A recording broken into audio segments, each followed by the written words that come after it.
So thank you, everybody. And I hear we have some new people here. I heard the round of applause, so welcome. And I got to get everybody on the same page, get everybody up to date. So I want to explain this photograph. Some of you have seen it before. So this is the photograph of a card that my wife, Melba, gave me. We've been married 32 years. And where it came from is, just like this morning, us standing, looking in the mirror, and I got this routine where I'm getting myself together. And she's like, honey, I don't know what you're looking at, but I don't think you see what I see. Hence the card, the cat looking and seeing the lion. And I'm like, oh, honey, I know who I see. I see Denzel Washington. That's who I see. And I don't mean fat, sloppy, out of shape fences Denzel. I mean training day Denzel.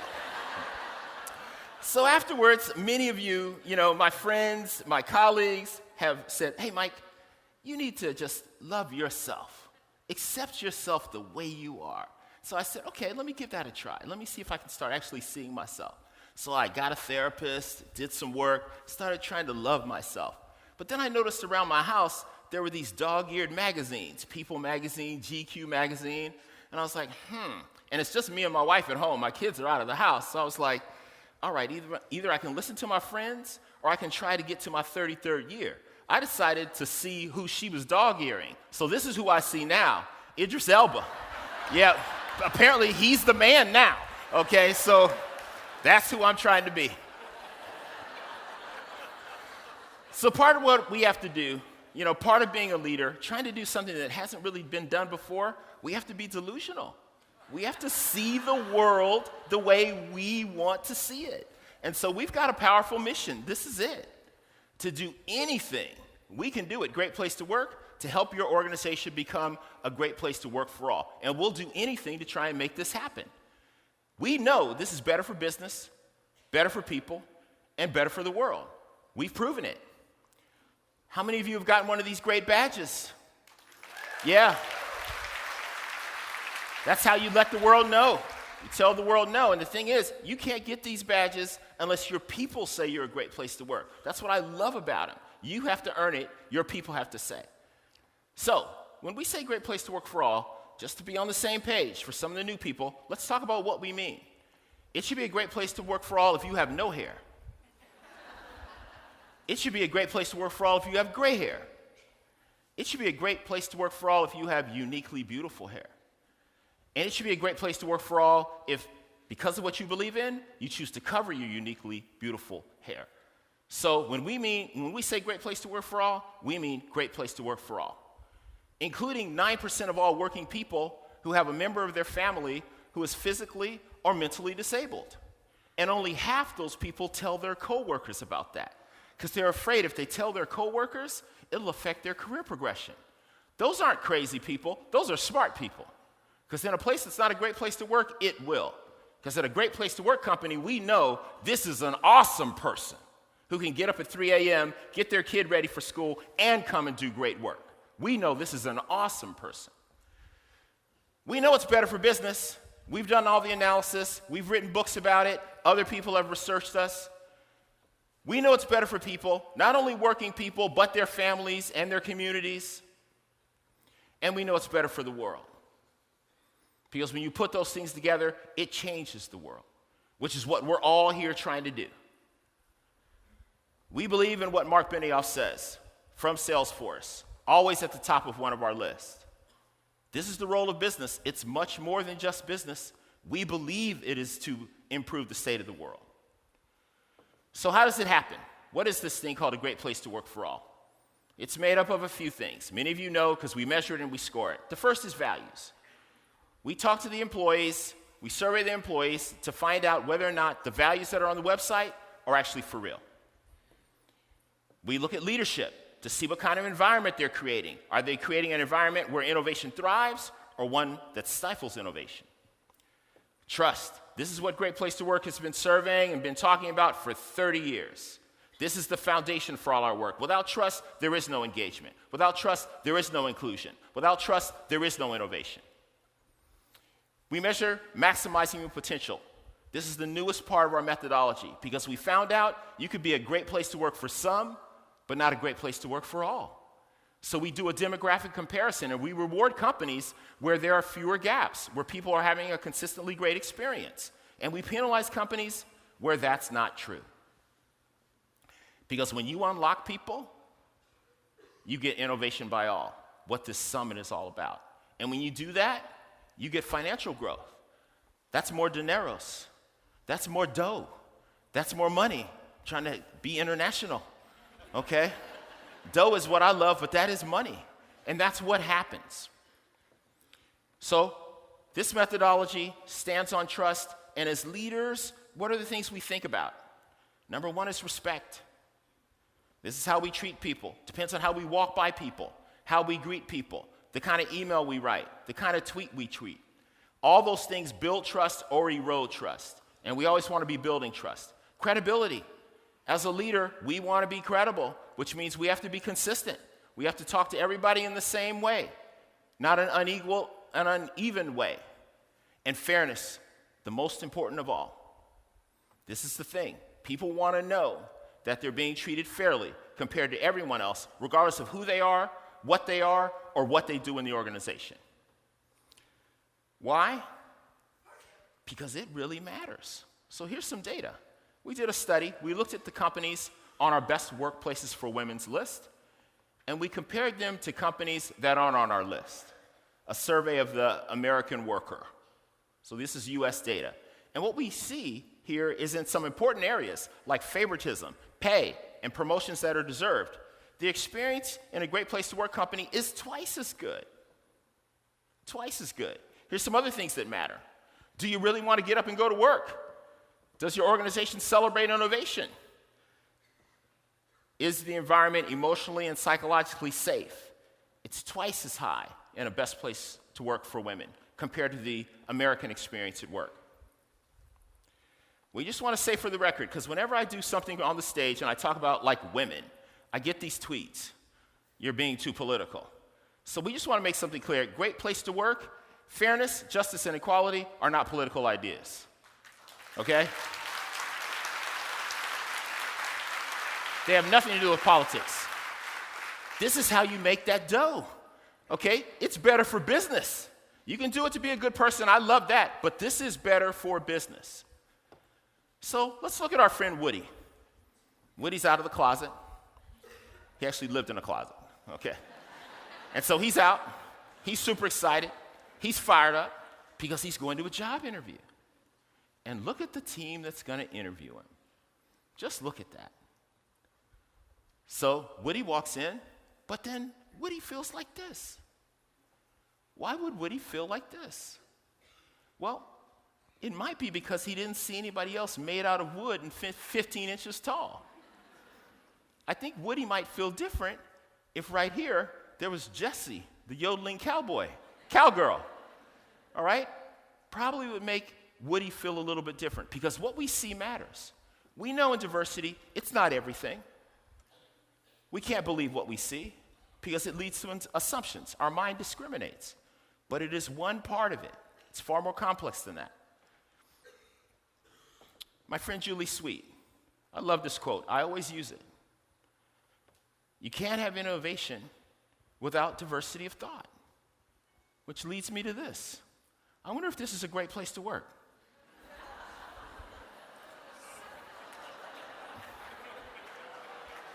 Okay.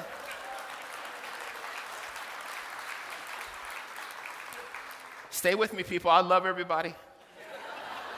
Okay, let's just establish that, but I'm just saying.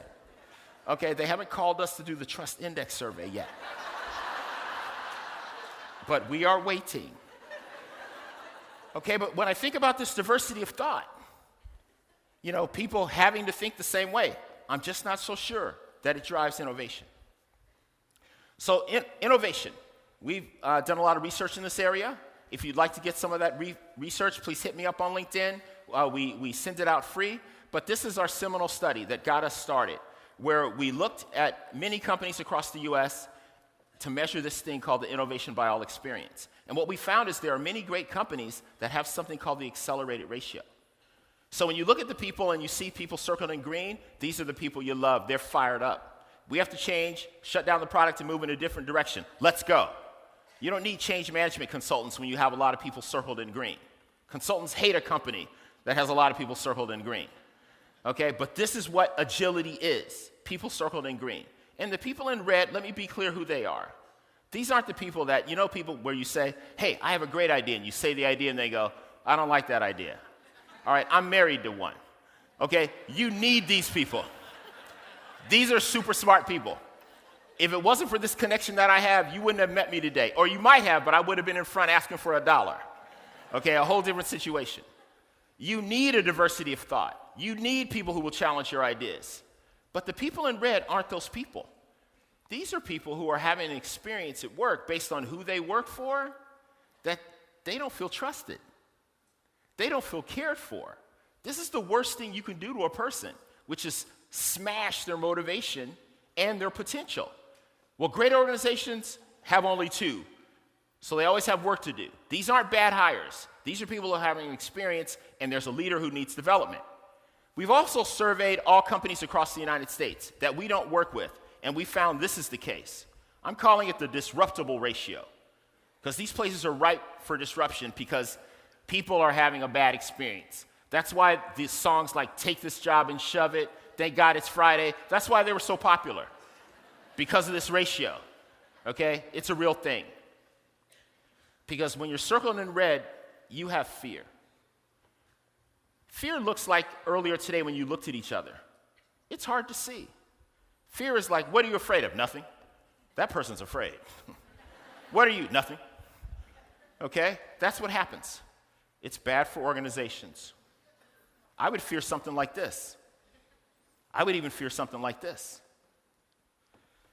But I don't want to have fear at work because it stops inclusion, it stops innovation, two of the things your organization needs more than anything else. It would be far easier at work if fear looked like this, but it doesn't. It's hard to see. You have to be aware, and as a manager and a leader, you have to be thinking about the experience that you're creating for people. The cost is high.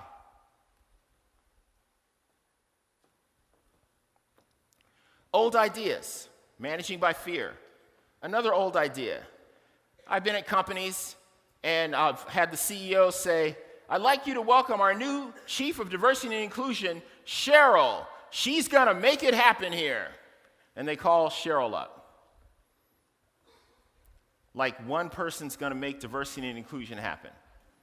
And usually Cheryl smiles and she's happy, and then she sends me an email later from a Gmail account. Saying, what do you think? And I'm like, look, Cheryl, we're going to do everything we can to help you, but I would get my LinkedIn profile updated. Because this ain't an I thing. It's a we thing. It's a we thing. All leaders need to do it. They can follow the lead of a Chief Diversity and Inclusion Officer, but they can't be held responsible, one person, for making that happen. Business case for diversity. Come on, people, it's 2019. Are you kidding? I'm going to come back to this a little bit later. So, it's time to be different. That's why we're here. That's why you come to a summit, to have a different experience. It's about us. We get inspired and have to go back and try and inspire others. And I'm inspired by Lin-Manuel Miranda. Either way, I'm inspired. Because what he did was read a book and realized that generations really didn't understand democracy and the messiness of it and the pain and the frustration of people creating this great country that we now live in. So he innovated. He had an idea.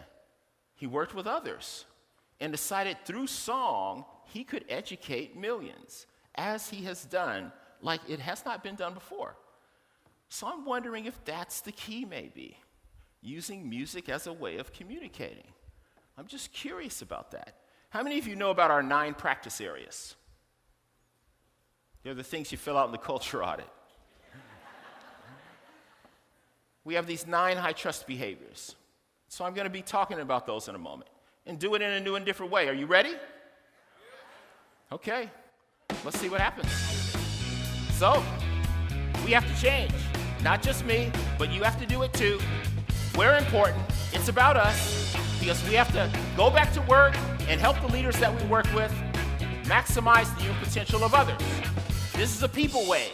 This is what happens when you unlock people, when you care for people, when you let them know about the purpose of the organization, they get fired up. No wall can stop this way. Purpose provides profit. But you got to have your head right. If you need to meditate, meditate. If you need to read a good book or exercise, exercise. Find what you need that gets you going. You know what I need that gets me going? A hot foot Sunday. Okay, it actually absolutely gets my head right. So back to the things that leaders need to do. We need to listen to the people, all the people. We need to inspire all the people. We need to speak to all the people. We need to thank all the people. We need to develop all the people. We need to care for all the people. We need to welcome all the people. And we need to celebrate the people and share that dough. Because when people are unlocked, they will lean in. They will give your organization 100%. And when you run across a hidden figure, there's no need for fear. You need to be excited. Because when you meet people and their potential has been minimized, you maximize it, awesome things happen. The business case for diversity, we got it. We got it. We got it. We got it. We got it. Here's a business case for all the business cases of diversity. We don't need to study this anymore, people. We know what we need to do. Are you with me?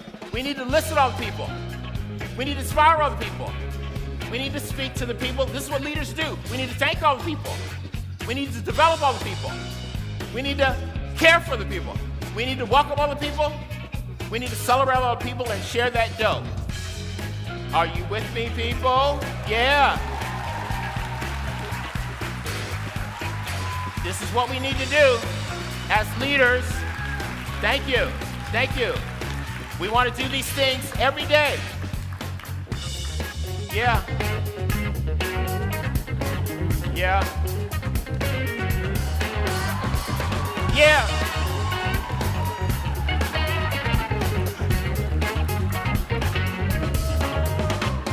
Yeah. So, you know, that's what happens when you treat people good. Now, when you treat people bad, what happens then? It gets bad, bad, bad.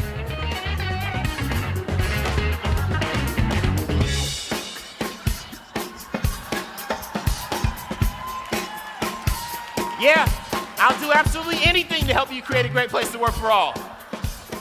So let's think about this for all leader. The original hidden figure, Dorothy Vaughan. She learned Fortran programming, taught her team how to program Fortune because of the purpose, which is to get a man around the moon and safely. She knew artificial intelligence couldn't do it. People could have had to do it. And speaking of people, we've surveyed over 100 million people, put the data in your hands, and I feel good. Do you feel good? Something's missing. Now I feel great. I feel great. It's time to summit, people. We don't need any oxygen. All we need is each other. The time is now. The time is always right to do what is right. We need to do it for her. We need to create a world for her where she gets treated with equality and given full equity as a full member of society. Jimi Hendrix was right. When the power of love overcomes the love of power, the world will know peace. Thank you very much, and thank you for coming to the summit. It's going to be magnificent. Have a great time. Thank you very much. Thank you very much. Thank you very much.